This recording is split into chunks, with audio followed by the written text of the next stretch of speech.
அனைவருக்கும் வணக்கம் மக்களே, வணக்கம். சற்று முன் கிடைத்திருக்கக்கூடிய ஒரு மிக மிக முக்கியமான செய்தி ஒன்று வெளியாகியுள்ளது. சற்று முன் உதயநிதிக்கு கனிமொழி வைத்த ஆப்பு, கடும் அதிர்ச்சியில் ஸ்டாலின், இது மாதிரி செய்திகள் வெளியாகிருக்கு. ஸோ இதை பற்றி தான் இந்த வீடியோவில் நாம் முழுமையாக பார்க்க போகிறோம். ஸோ அதுக்கு முன்னாடி நம்ம சேனலுக்கு இப்போ தான் நீங்கள் முதல் முறையாக வந்திருக்கீங்க அப்படின்னா மறக்காமல் நம்மளுடைய சேனலை சப்ஸ்கிரைப் பண்ணிக்கோங்க. ஸோ வாங்க வீடியோக்குள்ளே போகலாம். ஸோ பார்த்தீங்கன்னா உதயநிதி ஸ்டாலினுக்கும் கனிமொழி அவர்களுக்கும் இடையே பார்த்தீங்கன்னா நிறைய வாதங்கள் அமைச்சரவை மாற்றத்தில் பார்த்தீங்கன்னா பெரிய பிரச்சனைகள் போயிட்டு இருக்கு இல்லையா. ஸோ நம்மளுக்கான அனைவருக்குமே தெரியும். ஸோ தமிழகத்தில் திமுக பார்த்தீங்கன்னா அமைச்சரவை மாற்றம் நடைபெற்று இருந்தது. ஸோ அதில் பார்த்தீங்கன்னா முக்கிய பொறுப்புகள் அனைத்தையுமே பார்த்தீங்கன்னா வேறு அமைச்சர்களுக்கு தான் போயிருக்கு. இதன் அடிப்படையில் பார்த்தீங்கன்னா திமுக குடும்ப அரசியல் தான் நடந்துட்டு வருது இல்லையா. ஸோ அந்த குடும்ப அரசியலில் கூட பார்த்தீங்கன்னா பார்த்தீங்கன்னா கருணாநிதியுடைய மகளாக கனிமொழி அவர்கள் இருக்காங்க. ஸோ அவருக்கு அப்புறம் தான் பார்த்தீங்கன்னா முதல்வர் ஸ்டாலினுடைய மகனுக்கு அந்த பதவி போகணும். இருந்தாலும் பார்த்தீங்கன்னா முதல்வர் ஸ்டாலினுடைய மகன் உதயநிதி அவர்களுக்கு துணை முதல்வர் பதவி கொடுத்தது தான் பார்த்தீங்கன்னா நிறைய அமைச்சர்களுக்கும் மோஸ்ட்லி பார்த்தீங்கன்னா கனிமொழி அவர்களுக்கும் பார்த்தீங்கன்னா ஒரு பெரிய பிரச்சனைகள் போயிட்டு இருக்கு இல்லையா.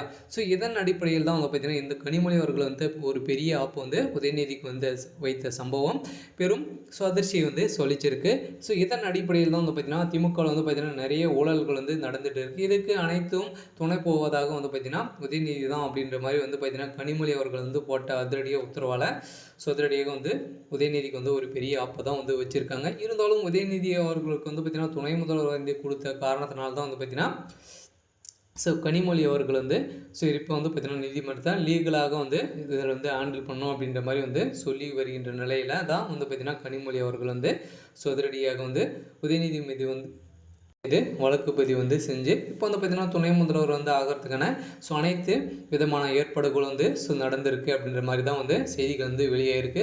ஸோ இதன் அடிப்படையில் தான் கனிமொழி அவர்கள் என்னுடைய பவர் இப்போ தெரிகிறதா அப்படின்ற மாதிரி கேட்ட கேள்வியால் பார்த்தீங்கன்னா பெரும் அதிர்ச்சியில் முதல்வர் ஸ்டாலின் அவர்கள் இருந்து வருவதாக ஒரு பரபரப்பான செய்தி வெளியாயிருக்கும் நிலையில் தான் திமுக பெரும் அதிர்ச்சி சொல்லிச்சிருக்கு. ஏற்கனவே திமுக பெரிய பிரச்சனைகள் போயிட்டு வருகின்ற நிலையில் மீண்டும் பார்த்தீங்கன்னா அமைச்சரவை மாற்றத்திலிருந்து திமுக பெரும் அதிர்ச்சி கலவரங்கள் வெடித்து வருகின்ற நிலையில் சொதடியாக கனிமொழி வைத்த ஒரு பெரிய ஆப்பாக தான் உதயநிதிக்கு இருக்குது. உதயநிதியுடைய பதவி பறிக்கிறதுக்கான அனைத்து ஏற்பாடுகளும் நடந்திருக்கு. இதன் அடிப்படையில் தான் மீண்டும் பார்த்தீங்கன்னா திமுக அமைச்சரவை மாற்றம் இருக்கலாம் அப்படின்ற மாதிரி தான் சொல்லியிருக்காங்க. இருந்தாலும் உதயநிதி ஸ்டாலின் அவர்களுக்கு பார்த்தீங்கன்னா அந்த பதவி கிடைக்குமா? ஏற்கனவே விளையாட்டுத்துறை அமைச்சராக தான் இருந்தார் இல்லையா.